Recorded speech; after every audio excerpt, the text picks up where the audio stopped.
प्यारे बच्चों, motion education में आपका स्वागत है। मैं आपका अपना किशन कुमार पाठक आज आपके लिए लेकर आया हूं पाठ 7 समाकलन में निश्चित समाकलन। पहले अपन ने क्या काम करा था? योगफल सीमा रूप की मदद लेते हुए निश्चित समाकलन करा था। लेकिन अब अपन निश्चित समाकलन करेंगे कैसे? जैसे वास्तव में निश्चित समाकलन होता है। कैसे भाई? उसके बारे में जानकारी लें। तो सबसे पहले आपको याद है कि अगर अपन कहीं पर किसी फलन का अवकलन करते हैं, ये किसी फलन का अपन ने अवकलन करा तो क्या मिलता है अपने को? एफ डैश एक्स लिख लेते हैं। ठीक है, ये आ गया सर। किसी फलन का अगर अपन अवकलन करते हैं तो अपने को एफ डैश एक्स मिल गया। ठीक सर। अब क्या काम करा अपन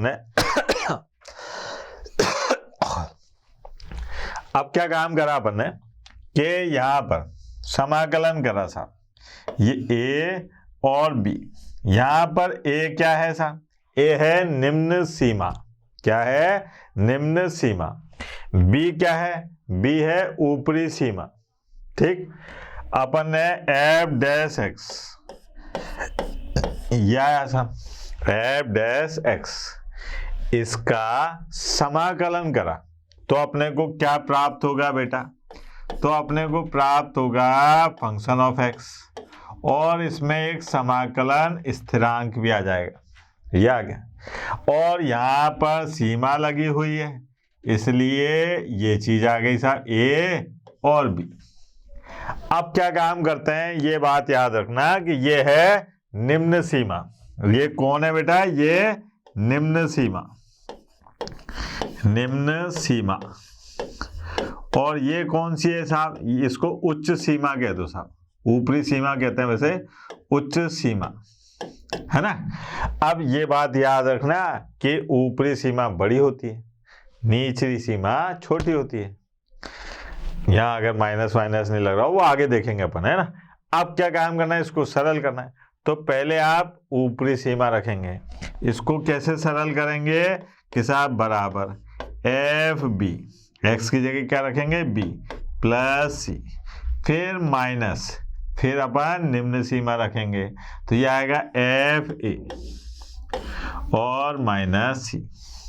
अब ये सी से सी कट गया, सी से सी कट गया तो क्या बचेगा? एफ बी और माइनस एफ ए। ये आ गया साहब।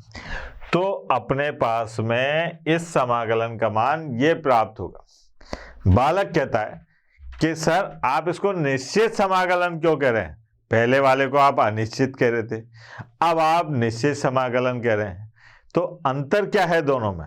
तो अंतर यह है बेटा कि जो समाकलन होते थे कौन से? अनिश्चित, उसमें एक सी आता था साहब, जिसको अपन कहते थे समाकलन स्थिरांक। अब इस समाकलन स्थिरांक का मान ही नहीं पता था, कुछ भी हो सकता है। मतलब आपको याद था ये सी कहां से आया था? आपको ये पता था कि साहब किसी कांस्टेंट का अवकलन जो है जीरो होता है, तो जीरो का समाकलन क्या होता है? कांस्टेंट, अचर। तो वो अचर 3 का भी जीरो, 5 का भी जीरो, 7 का भी जीरो। तो ये जीरो किससे आया? 5 से आया, 7 से आया, 420 से आया, 130 से आया। तो इसलिए क्या है, ये अनिश्चित था। सी का मान पता नहीं था, तो इसलिए अपन इसको क्या कहते थे? अनिश्चित समाकलन। यहां पर सी गायब हो गया, तो जो भी मान प्राप्त होगा वो क्या होगा? निश्चित मान प्राप्त होगा। और संख्यात्मक, क्योंकि संख्या के मान रख रखे हैं तो निम्न सीमा और ऊपरी सीमा दे रखी है, इनके मान रखने पर या तो संख्यात्मक मान प्राप्त होगा या अलजेब्रिक जो भी मान प्राप्त होगा वो निश्चित होगा, उसमें कोई फेरबदल नहीं होगी। देखते हैं अपन कैसे मान प्राप्त होंगे, वो भी देख लेते हैं। इसके लिए अपने को जितने मानक सूत्र थे समाकलन के वो याद होने चाहिए। ये देखिए साहब, ये है अपने पास में पहला समान कि -1 से +1 सीमा दे रखी है। निम्न सीमा है -1, ऊपरी सीमा है 1, और x + 1 का समाकलन करना है। तो कैसे करेंगे देखो आप जरा ध्यान से।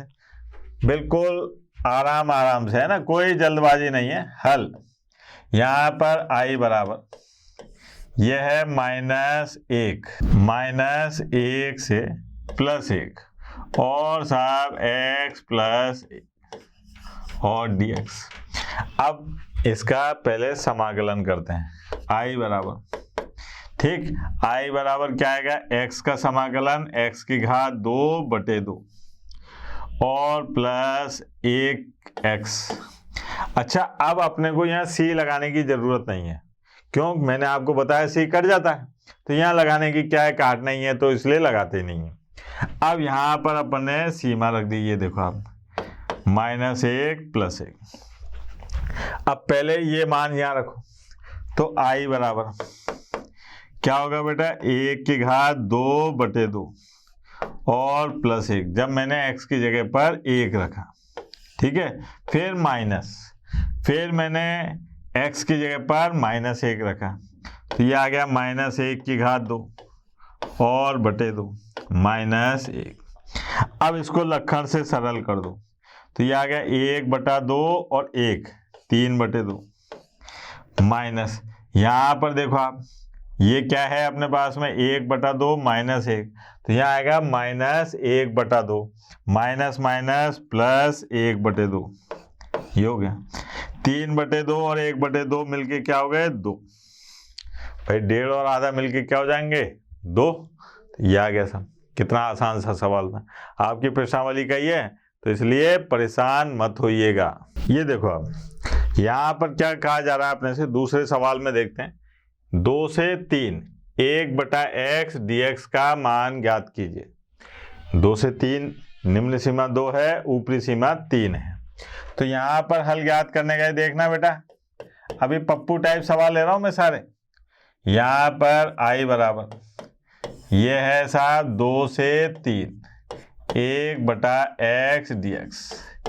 अच्छा, 1/x का समाकलन क्या होता है, याद आया, क्या था, log x बेस e। यह आ गया log x, मॉड लगा देते थे ऐसे, है ना, और बेस e, और यहाँ पर सीमा क्या हो जाएगी, 2 से 3।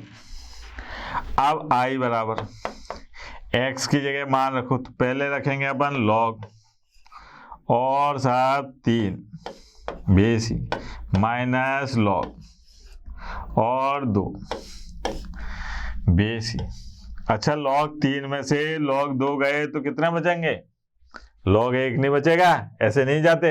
यहाँ log m ये वाला फॉर्मूला लगेगा, यानी कि सूत्र log m minus log n बराबर होता है log m/n। ये तो यहाँ पर आ जाएगा log और 3/2 बेस e, ये आ गया। यहाँ +c नहीं लगाएंगे क्योंकि ये निश्चित समाकलन है, ठीक है बेटा। आगे देखो, ये देखो आप, ये थोड़ा सा बड़ा हो गया, कोई दिक्कत नहीं है। यहाँ पर क्या दे रखा है, निम्न सीमा 1 ऊपरी सीमा 2, और ये इतना बड़ा सारा फलन दे दिया। अब अपने को क्या काम करना है, इसका निश्चित समाकलन करना है। तो देखिए हल क्या है साहब, हल में i बराबर ये है 1 से 2 और 4x की घात 3 माइनस 5x की घात 2 प्लस 6x प्लस 9 और dx, ये आ गया। अब i बराबर यहाँ पर देखिए 4 x की घात 3 का समाकलन x की घात 4/4 माइनस 5 x की घात 3/3 प्लस 6 x की घात 2/2 प्लस 9 और x, और जो सीमा दे रखी थी वो है 1 से 2, ठीक है। फिर इसको जितना ज्यादा सरल कर सकते हैं वो देखिए, 4 से ये 4 कट गया, क्या बचा, x की घात 4, यहाँ कुछ नहीं कट रहा साहब, 5/3 x की घात 3, यहाँ पर ये कटा तो कितना आ गया बेटा 3, x की घात 2 और प्लस 9x और सीमा है 1 से 2। अब पहले क्या काम करो, x की जगह 2 रखो, तो यहाँ आएगा अपने पास में कितना, देखो आप, 2 की घात 4 माइनस 5/3, 2 की घात 3 प्लस 3, 2 की घात 2 प्लस 9 और गुणा 2। ये पहले मैंने x की जगह पर 2 रख दिया, फिर माइनस का चिन्ह। अब मैं x की जगह पे क्या रखूंगा, 1, तो यहाँ 1 की घात 4 माइनस 5/3 x की घात 3 प्लस 3 और ये राम राम है 1 आएगा यहाँ, है ना, यहाँ गुणा 1 की घात 3, 3 गुणा 1 की घात 2 और 9 गुणा 1, ये आ गया। अब इसको सरल करें बेटा, 2 की घात 4 कितना हो जाएगा 16 माइनस ये कितना हो गया 8 पंजे 40, 40/3 प्लस ये कितना हो गया 4 12 और प्लस 18 माइनस यहाँ पर देखो 1 माइनस 5/3 प्लस 3 प्लस 9, ये हो गया। अब यहाँ देखो आप कितना हो गया, ये 20 30 30 और 16 कितने हो गए, 30 और 16 46 माइनस 40/3। यहाँ देखो आप 13 माइनस 5/3।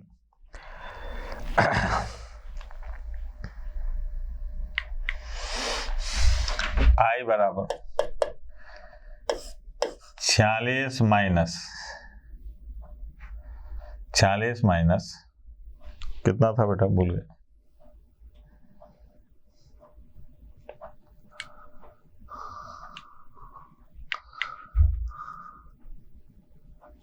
46 माइनस 40/3 और माइनस यहाँ पर कितना था बेटा 13 माइनस 5/3, यही है।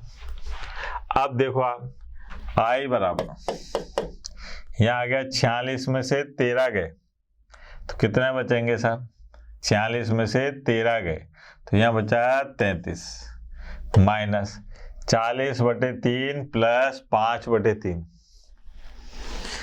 कितना हो जाएगा, प्लस के 5 माइनस के 35/3 माइनस 35/3 आई बराबर यहाँ आ जाएगा, ये देखो आप, ठीक है।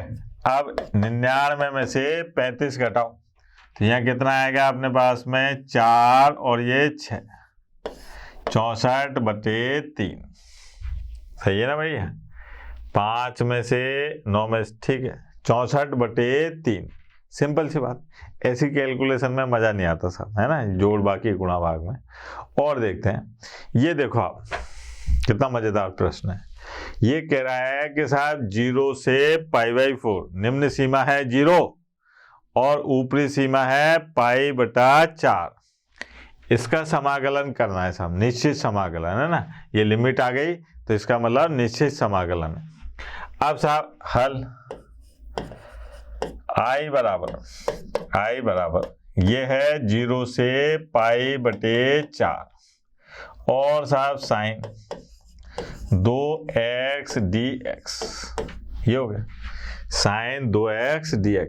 अब साइन 2x का समाकलन याद है ना, अगर अवकलन होता तो 2 का गुणा करता, समाकलन है इसलिए 2 का भाग लगाऊंगा, तो यहाँ पर आ गया आई बराबर ये हो जाएगा माइनस कॉस 2x/2 और साहब 0 से π/4, ठीक है भाई।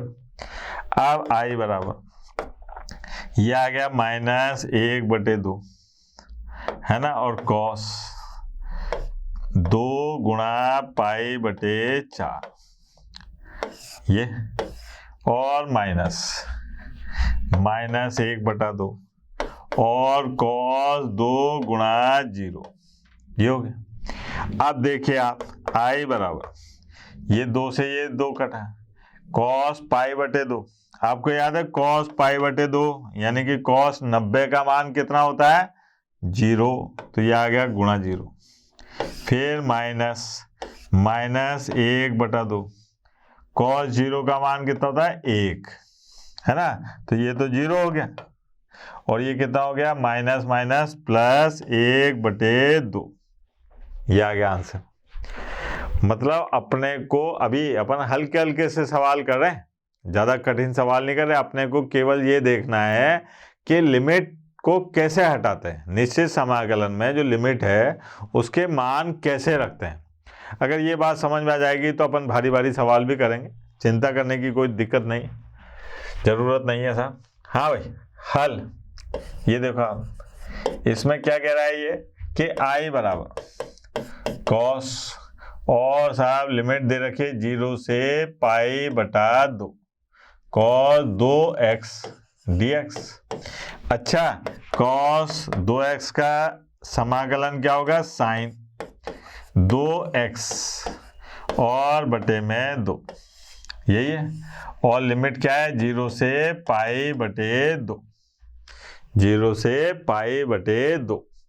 अब यहाँ पर आई बराबर, हाँ भाई 1/2 और साइन 2 गुणा π/2, फिर माइनस और साइन 1/2 और साइन 2 गुणा 0, ये आ गया भाई। पहले π/2 रखा, अब ये तो कट गया, क्या बचा अपने पास में 1/2 साइन पाई।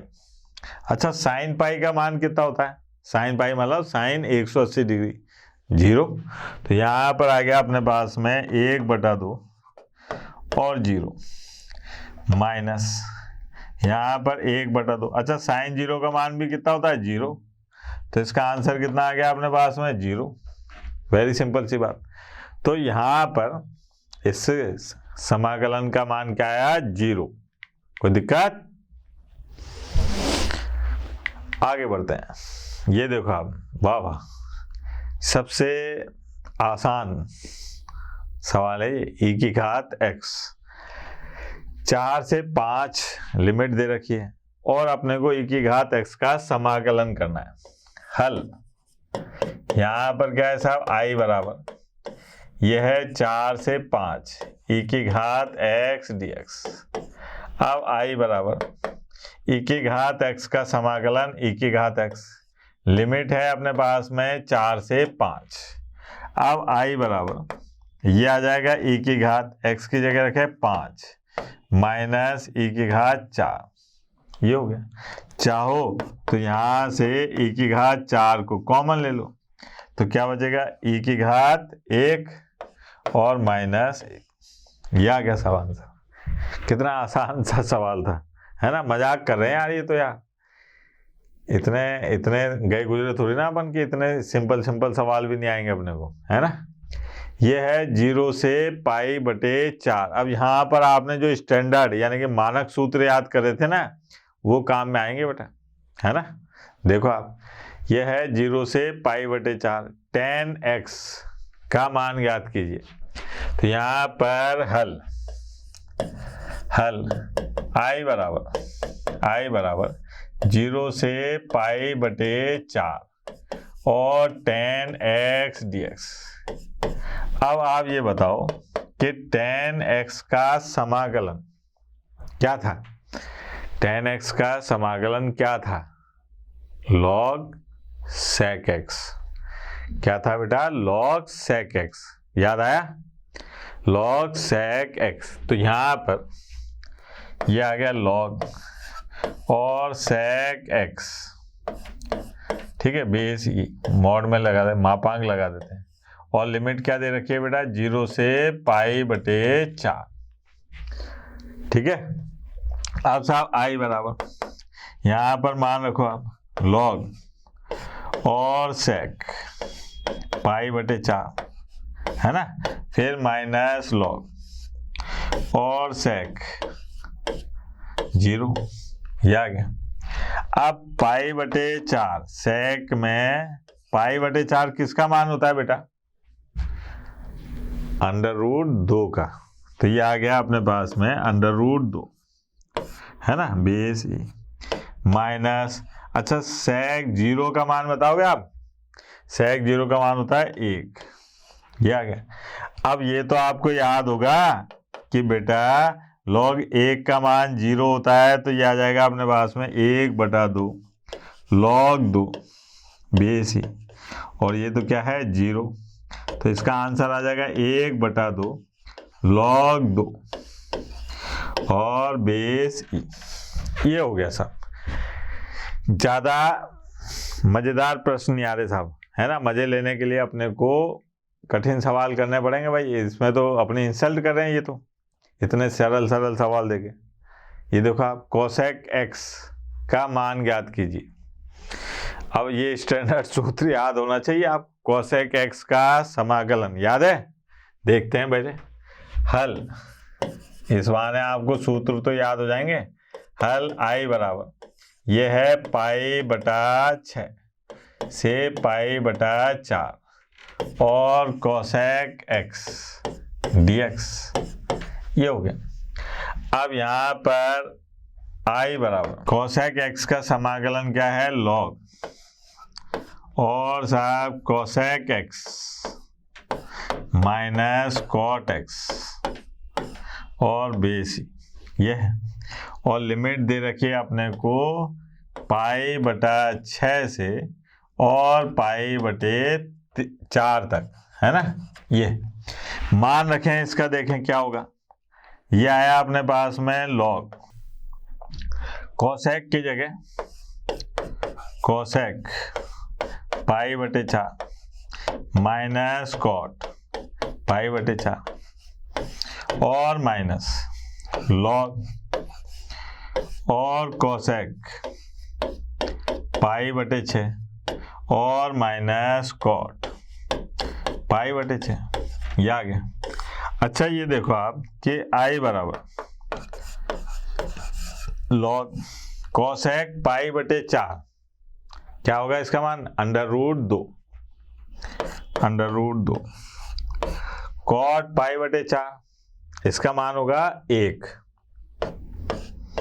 ये फिर माइनस लॉग, इसका मान π/6, π/6 का मतलब 30 डिग्री, है ना। π/6 का मतलब कितना है? 30 डिग्री। तो कोसेक 30 डिग्री का मान, भाई साइन 30 का मान कितना होता है? 1/2, तो कोसेक 30 डिग्री का मान कितना होगा? 2, तो ये आ जाएगा 2, ठीक है। कॉट π/6 यानी कि कॉट 30 डिग्री का मान, कॉट 30 डिग्री का मान, कॉट 30 डिग्री का मान आपको याद है कितना होता है? √3, √3, तो ये आ गया माइनस √3। अगर इसको लक्षण से लिखें अपन तो ये आ जाएगा लॉग, और साहब ये आ गया √2 - 1 और 2 माइनस √3, ये हो गया। कितनी सिंपल सी बात है ना। ज़्यादा परेशान होने की जरूरत नहीं, इतने कठिन सवाल नहीं आ रहे। कठिन सवाल आएंगे, आप आसान कछुए खरगोश की कहानी मत याद रख लेना कि सो जाओ, है ना। यहाँ पर 0 से 1 और अपने को समाकलन करना है किसका? 1/√1 माइनस x⁻² का। तो यहाँ पर आ गया हल। अब आई बराबर ये है 0 से 1 और dx/, ये है √1 माइनस x⁻²। अब आई बराबर, अच्छा ये पता है आपको किसका समाकलन है? ये है साइन इनवर्स x, और लिमिट क्या दे रखी है? 0 से 1। यहाँ पर आई बराबर ये आ गया अपने पास में sine inverse 1 minus sine inverse 0। अच्छा, एक साइन में किसका मान होता है बेटा? एक साइन में मान होता है π/2 का, और 0 किसका मान होता है साइन में? 0 का। तो आंसर आ गया अपने पास में π/2, ये हो गया। ठीक है, क्या आ गया आंसर? π/2। और देखें, क्या देखो आप, ये है अपने पास में 0 से 1 और अपने को समाकलन करना है 1/1 1 प्लस एक्स की घात 2 का। तो यहाँ से हल I बराबर ये है 0 से 1 और dx बटे में 1 प्लस एक्स की घात 2, ये 0 से 1 और 1 प्लस एक्स की घात 2 किसका समाकलन है ये है इसका समाकलन क्या होगा?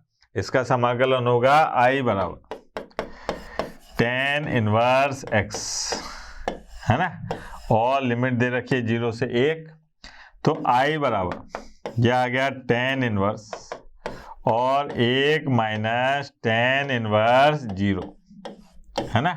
तो यहाँ पर आ गया I बराबर 1 tan में किसका मान है बेटा? पाई बटे 4 का, और 0 किसका मान है बेटा? 0 का।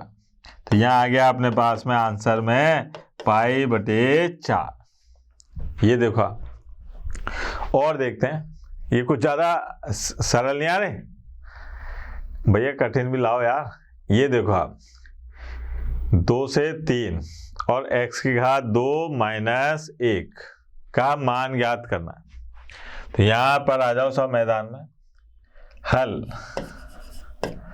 I बराबर ये है अपने पास में 2 से 3 और dx बटे में x की घात 2 माइनस 1, ये है।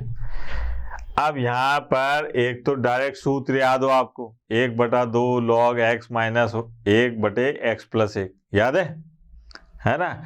नहीं याद है तो आंशिक भिन्न जो आपने पढ़ी थी, है ना, उसका इस्तेमाल करते हैं। अगर सूत्र याद है तो कोई दिक्कत नहीं, मैं इसको आंशिक भिन्न से कर देता हूँ ताकि आपको दिक्कत नहीं हो। जिनको सूत्र याद होगा वो लिख ही देंगे। कैसे थे साहब आंशिक भिन्न? यहाँ पर 1 बटा x की घात 2 माइनस 1 बराबर 1 बटे x माइनस 1 और x प्लस 1, यह आ गया a बटे में x माइनस 1 b बटे में x प्लस 1।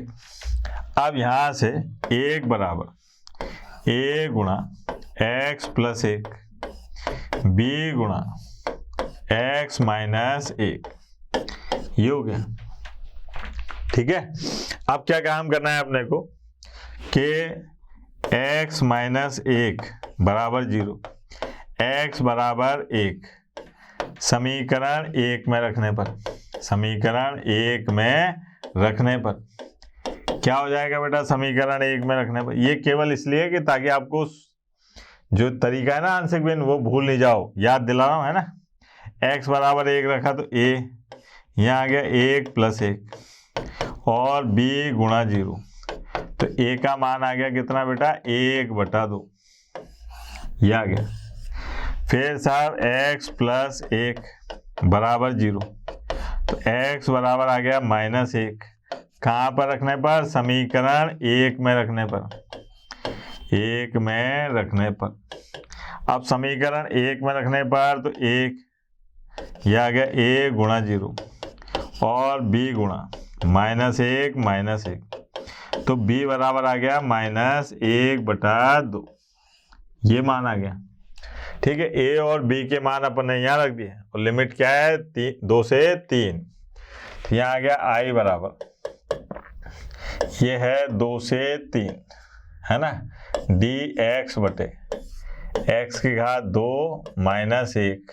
अब I बराबर ये ऐसे हो गया 2 से 3 और यहाँ पर आ गया 1/2, है ना, और 1/x माइनस 1 dx और माइनस 1/2 और 2 से 3 1/x प्लस 1 dx, ये। अब यहाँ पर I बराबर यह आ गया 1/2 और log x माइनस 1, है ना, और लिमिट क्या है बेटा?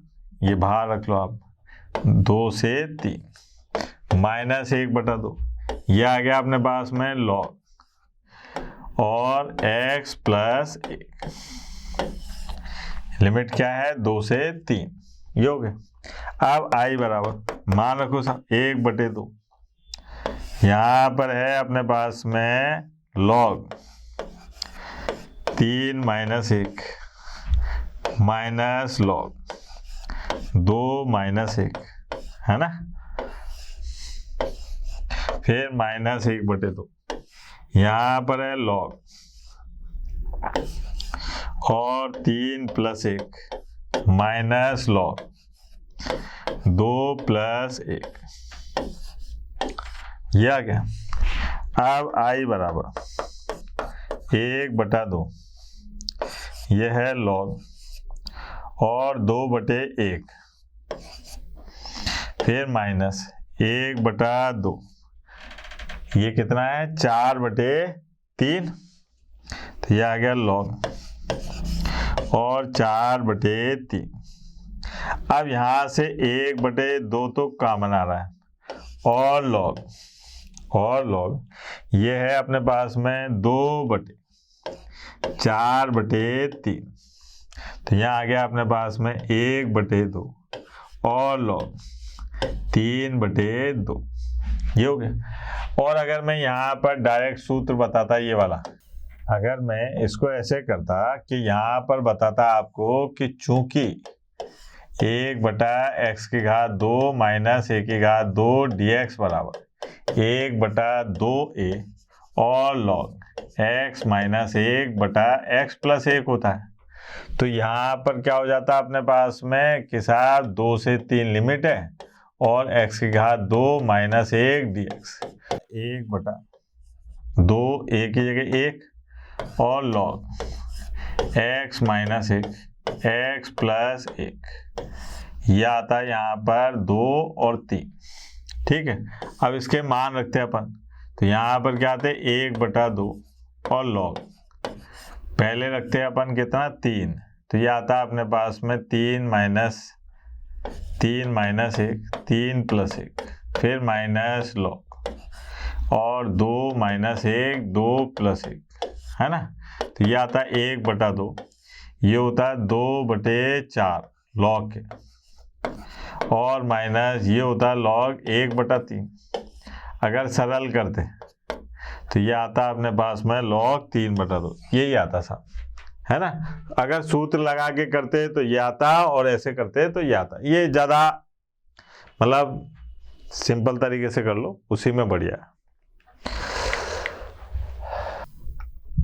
ये देखिए अब इस प्रश्न में क्या दिखाई दे रहा है कि 0 से π/2 cos की घात 2x, तो अपने को याद है कि हल कैसे कर देते हैं ऐसे सवालों को बेटा, i बराबर यहाँ पर है 0 से π/2 cos की घात 2x dx। अब आपको एक सूत्र याद है ना, कौन सा वाला, cos 2θ का क्या था बेटा, वो cos 2θ बराबर 2 cos² θ -1। तो यहाँ से अगर मैं cos² θ की बात करूं तो ये आ जाएगा 1 + cos 2θ/2। अब साहब यहाँ पर इसकी जगह ये रखें, तो i बराबर लिमिट है भैया 0 से π/2 और ये आ गया 1 + cos 2x और बटे में 2 dx। ये देखो आप, अब i बराबर यहाँ पर 0 से π/2, अब 1/2 तो मैंने कॉमन ले लिया, क्या बचा 1 + cos 2x और dx, ये आ गया। अब यहाँ पर इसको अगले उस पे पेज पे ले जाते हैं, क्या आ रहा है अपने पास में i बराबर, ज़्यादा ही अगले पेज पे चला गया भाई, i बराबर 1/2 और ये है 1 + cos 2x और dx, ये है 0 से π/2, ठीक है। अब क्या काम करना है अपने को, i बराबर यहाँ पर 1/2, 1 का समाकलन क्या होगा बेटा x, cos 2x का समाकलन sin 2x। अगर अवकलन होता तो 2 का गुणा करता, लेकिन ये समाकलन है इसलिए 2 का भाग लगाऊंगा। ये देखो आप बटा 2, और ये आ गया 0 से पाई बटा 2। ठीक है, अब आई बराबर 1/2, ये तो भार है ही। अब यहां पर रखा पहले पाई बटे 2 प्लस 1/2 साइन 2 गुणा पाई बटे 2, है ना, फिर माइनस 1/2, यहां पर आया अपने पास में 0 प्लस 1/2 साइन 2 गुणा 0, यह हो गया। अब आई बराबर 1/2, ये आ गया पाई बटे 2 प्लस 1/2, ये 2 से 2 कटा, साइन पाई का मान क्या आ गया 0, माइनस ये सब क्या आ गया अपने पास में 0। तो यहां पर देखा अपन ने आंसर आया पाई बटे 4। ये अपने पास में सीधे सरल कौन से निश्चित समाकलन थे, जिसमें कोई नहीं, बस स्टैंडर्ड सूत्र लगाना है और ऊपरी सीमा और निम्न सीमा लिख के और हल करना है। पहले ऊपरी सीमा से फलन का मान निकाल लो, फिर निम्न सीमा से फलन का मान निकालो, जो भी समाकलन के बाद प्राप्त हुआ उसमें। अब क्या काम करते हैं, अगले सवाल में देखो आप, ये क्या है, यहाँ प्रतिस्थापन लगेगा, ये थोड़ा सा महत्वपूर्ण है। देखो आप, इस ऐसे जिनमें प्रतिस्थापन के बगैर समाकलन नहीं होता हो उनको अपन कैसे हल करते हैं, ये देखिए आप। ये सूत्र के माध्यम से समझाता हूं, सॉरी सवाल के माध्यम से आपको समझाता हूं मैं कि प्रतिस्थापन द्वारा निश्चित समाकलन कैसे करेंगे।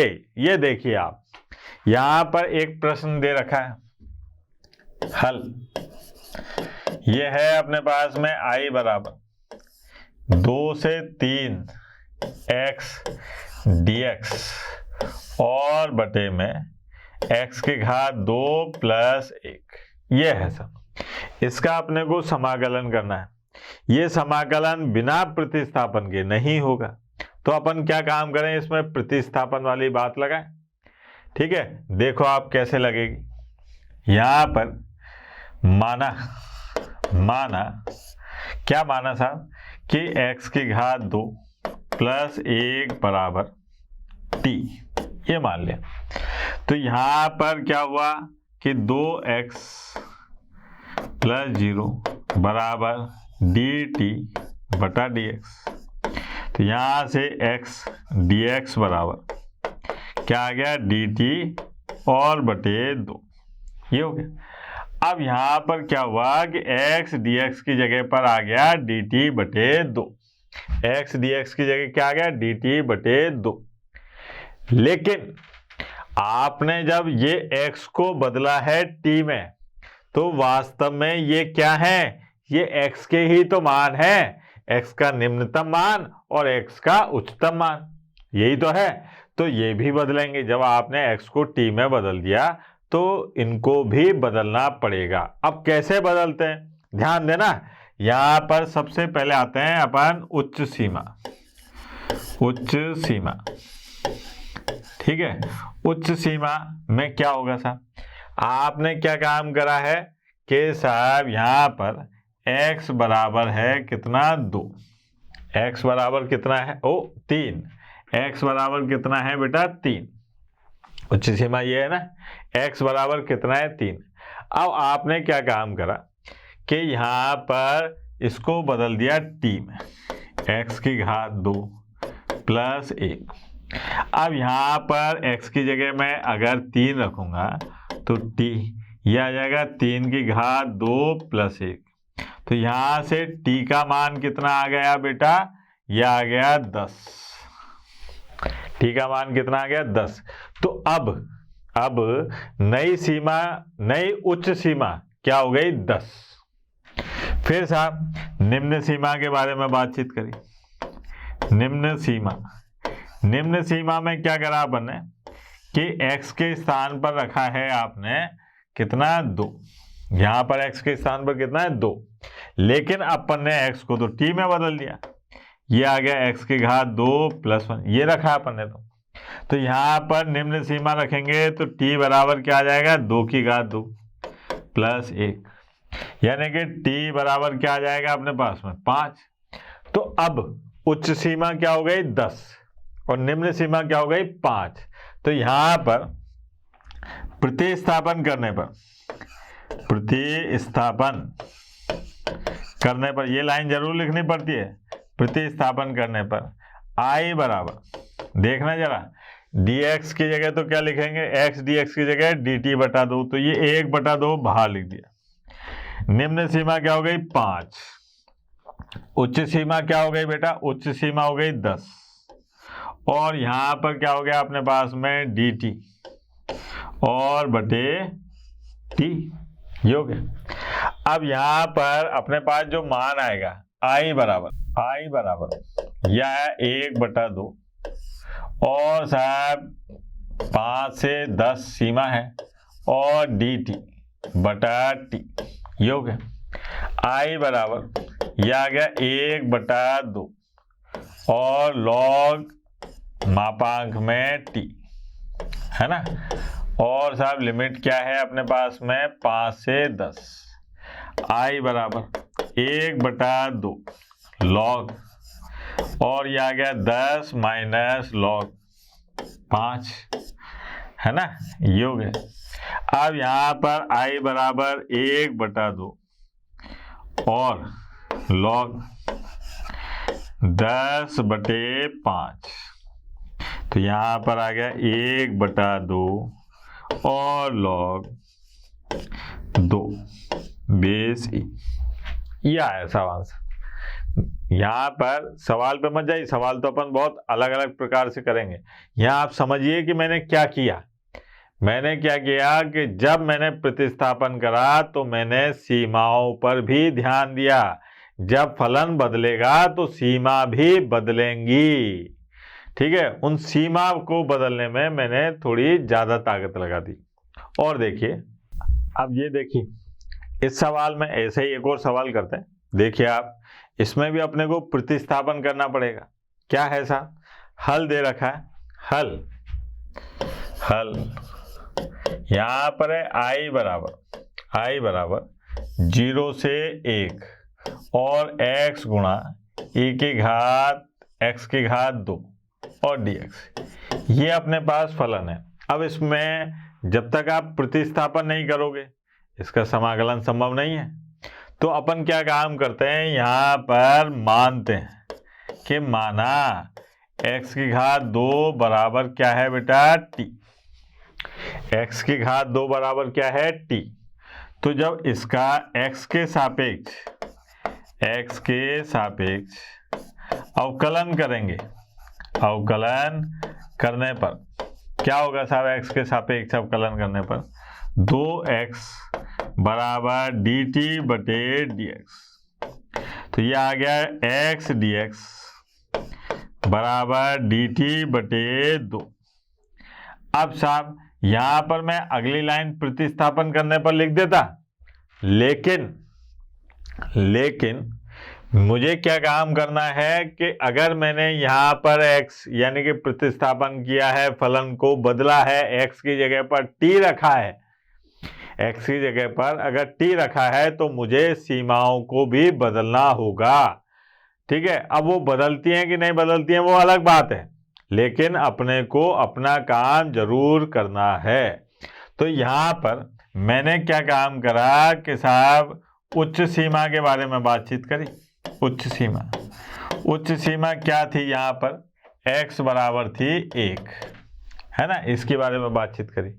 अब मैंने क्या काम करा कि साहब x को t में बदला, और t क्या है वास्तव में x की घात 2। अब t में x की घात 2 तो t बराबर 1 की घात 2, यानी कि t बराबर क्या आ गया 1, ये हो गया। ऐसे ही निम्न सीमा की बात करी बेटा। निम्न सीमा क्या है साहब, निम्न सीमा x बराबर 0 है और अपन ने क्या करा t में बदल दिया। अब t में बदल दिया तो x की घात 2 की जगह मैंने रखा t बराबर 0 की घात 2, तो t बराबर आ गया 0। तो पहले x की घात 2 रखने से पहले, मतलब पहले x का मान था 0 से 1, अब t का मान भी क्या हो गया 0 से 1, कोई अंतर नहीं आया, लेकिन अपने को निकाल के दिखाना तो पड़ेगा ही। अब प्रतिस्थापन करने पर